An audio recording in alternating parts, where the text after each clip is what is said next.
Okay, you're back with us, and we're still talking to Senator Rene Espina. You were mentioning about referees regarding the MILF with the Philippines and then Malaysia. Well, it's very simple, Eric. The Malaysians do not want us to be able to recover Sabah, Okay, which, according to the Supreme Court, we have sovereignty and rights over it. okay, That was penned by Justice Carpio. yes. So what will the Malaysians do? They want to create a new body, a new entity in Mindanao, which has all the Attributes. lahat lang ng apat na uri ng isang estado. Okay. People, which is now Bangsamoro people. Okay, Territory, Bangsamoro territory. O government, Bangsamoro government. O sovereignty na lang ang kulang. Isang araw dyan, magdeklara ng independensya ang Bangsamoro. Anong gawin natin? okay, Pagkatapos ang Malaysia mag-recognize, oh yes, we recognize the Bangsamoro as an independent nation. Maghira ba tayo sa Malaysia? Are we ready to really impose the unity of the republic? That's what I'm afraid of, Eric. okay. From 7418, your father still articulate at matinik. Marami pong salamat. Ilan na lang po silang natitira? Si Senator Salonga, si Senator Aitona, si Tita Eva Calao, at siya ang natitira doon sa 7th Congress po. Hindi naman sa pagmamalaki, pasensya na po kayo dahil siyempre bilang anak, 93.2 lamang po ang grado nito sa bar, no? Mr. Eric, kahit mga mahirap tulad namin hindi boboto sa duwag na umiiwas sa laban para sa katotohanan tulad ni VP Binay. Galing po kay Mio Cavite yan. I'm just reading this, no? 4242, J. Razon, Guagua, Pampanga. To see is to believe regarding the Hocus Picos. See what happened to Paniki mayorship. 4211, we commend your show, Mr. Espina. Nowadays, most stations filter the truth. They say media now is very powerful to the extent that it can manipulate the viewers' perceptions. That's the reason why big business are in bed with the major TV stations. It makes you wonder why, to be able to control the government contracts. Good evening, sir. Yung talent po ba sa ABS-CBN na sinasabi nyo, girl po ba siya o boy? Thanks po from Samar. Girl po yun. Kaya ganun kumilos yun. Kasi kilos talent pero actually may-ari po siya, part owner ng ABS-CBN. Kaya kahit anong gawin nun, kahit anong oras ng programa niya, kaya niyang kunin, pinagbibigyan palagi. Okay, 7297. Sen, ano po ba partido nyo noon? Si Mio. Ako, I started as a member of the Liberal Party. When I was being forced to resign, this is a long story, Yeah. in Cebu, I decided finally to join the Nacionalista Party. Okay. And until now, I'm still a member of the Nacionalista Party, although I am inactive in politics. Oh, but you were the Secretary General of the United Nations Democratic Organization I was Secretary General With of the Laurel. ONIDO with Doy Laurel as our president. from 1981 to 87. And we nominated a certain housewife by the name of Corazon Aquino as our official candidate for president against Marcos, Okay. with Doy Laurel as the vice president. Okay. 1036 cellphone. Mabuhay po kayo, father and son. Eric and Rene Espina, di ko alam kung bakit ang katotohanan dito sa bansa natin ay mahirap paniwalaan. Salamat po, Joseph De Vera, si Pocot Camarines Sur. 8591, good evening po to both of you, sir. This is Lani of Laguna. Really, nasobra na po ang mga nangyayari at ginagawa ng ating mga government officials. For me, parang wala nang matino sa kanila. Always money na lang ang laman ng isip nila. Sana po ang gawin na lang ng government natin ay huwag na lang bigyan ng money ang mga opisyal. Ang salary na lang nila ang ibigay. The money for the project ay direct na kung alin ang gagawing infrastructure. Sana po don't use na ang PICOS machine at manual na lang. So many places in the provinces that needs the attention of our government na di nila binibigyan pansin dito sa Metro Manila. Kahit nice pa ang kalye ay sisirain na nila para lang sa corruption nila. Thanks po. Sana ma-read nyo message ko. Gusto ko lang may paabot sa aking mga nanonood. Marami pong salamat sa mga comment ninyo. Just a little secret, family secret. Nung nagkaroon po ng Yolanda, etong aking ama ay dinala namin sa emergency dahil tumaas po ang high blood pressure nito at talagang yung puso nito ay talagang naawa sa ating mga mamamayan at naghalo ang galit, frustration dahil wala po siyang maaring gawin. Bagkos alam niya kung anong dapat niyang gawin dahil yung veteranong politiko. 3165, good evening po. Nanonood po si John Atencio. Bakit ngayong naging president si Pinoy, maraming naungkat na mga issue katulad ni Janet Napoles at VP Binay.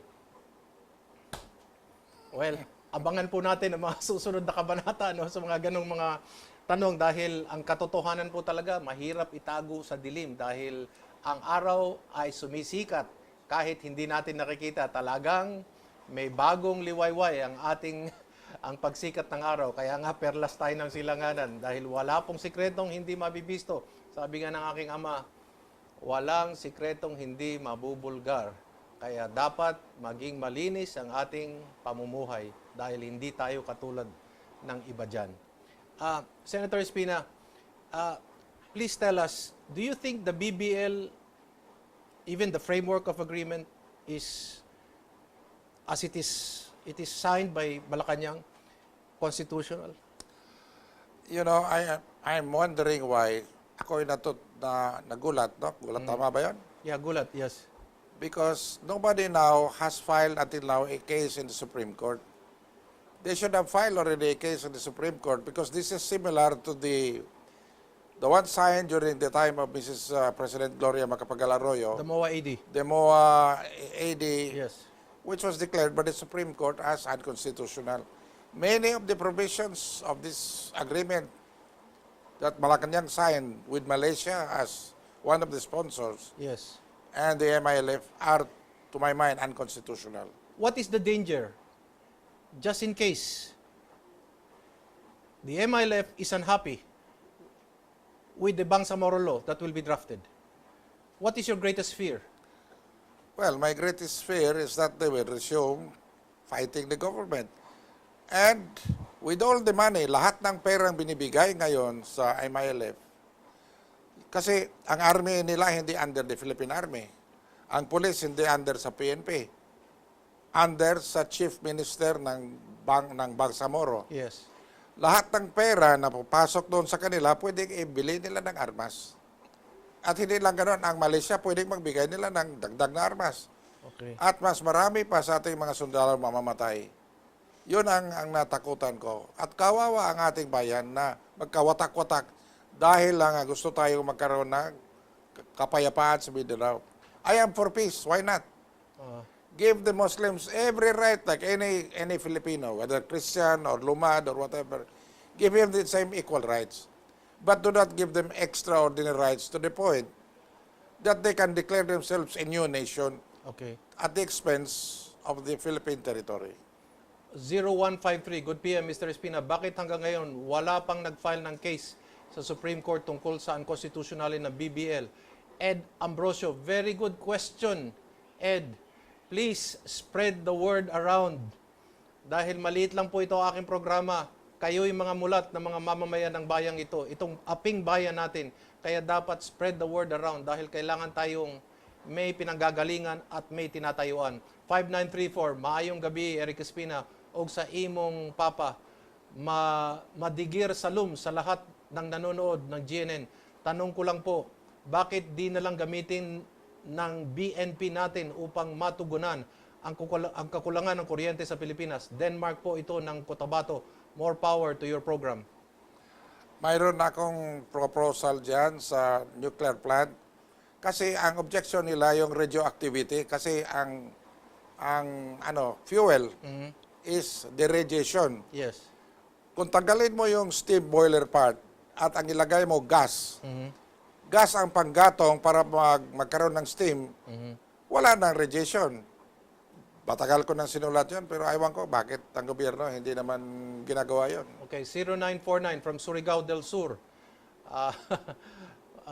Memar Oliseo, thank you very much, Memar. We always look on the positive result of coming election. What is your view, Senator Rene, kung ikaw ang pinuno ngayon sa Pilipinas? Saan ka magsisimula para linisin ang nagmarumi sa bansa at ano bang solusyon sa kakulangan ng elektrisidad? Salamat, more power sa inyong program.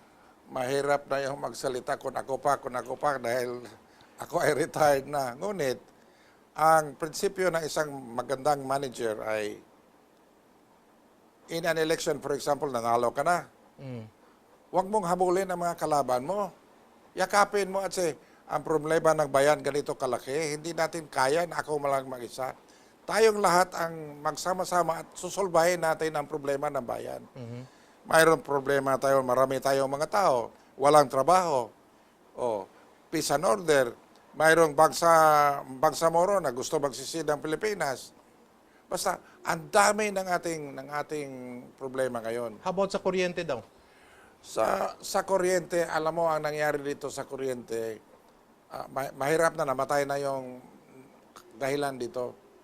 Dahil yung dating administrasyon, ang lahat ng proyekto ni Marcos, hindi lang nuclear, kundi yung hydro, yung geothermal, ganon. Basta man na may tatak na Marcos, ayaw nila. Hindi nila pinatuloy ang kontrato na bumili ng generator. Kaya biglang nagkaroon tayo, hindi lang ng brownout, kundi blackout. Kaya si Presidente Ramos na napilitan na bumili ng kuryente na masyadong mahal dahil alam ng gumagawa ng generator na hirap tayo. Kaya tumaas ang kuryente ng Pilipinas. Yun ang dahilan. We should concentrate on hydro. Marami kayo sa Maria Cristina, dyan sa Mindanao. Coal, the local natin, at saka gas. Maghanap tayo ng gas. Isa pa pala. Isa sa dahilan nga, bakit yung malawak na dagat mula sa Bangsamoro hanggang Sulu, hanggang malapit sa Sabah, gustong angkinin ng mga Bangsamoro, nandyan sa treaty ba niyo, sa agreement. Dahil nandyan daw ang gas at oil field ng Pilipinas na gustong sasakupin ng Bangsamoro. Okay. That is the solution, part of the solution. Yung IPIRA, how do you see the IPIRA law? Do you think government should get into generation of electricity?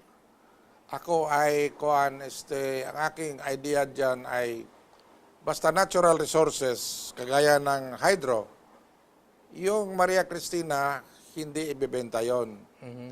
Yung mga geothermal, kagaya sa Macban, sa Bicol, sa ganon, hindi ibebenta yon. Dapat gobyerno magpatakbuhan.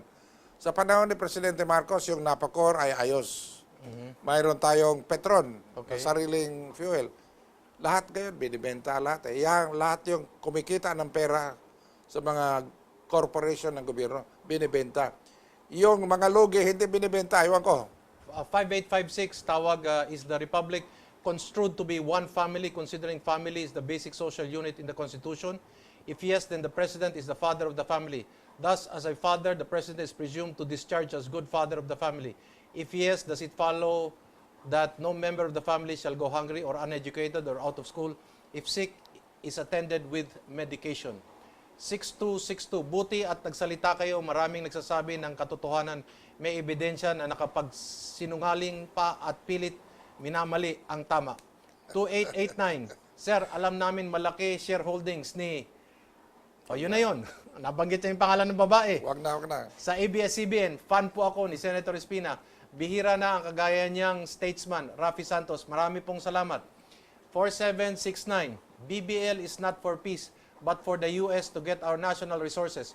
We must file a case in the Supreme Court regarding CAB and not the pending bill on BBL, not Phil. Okay.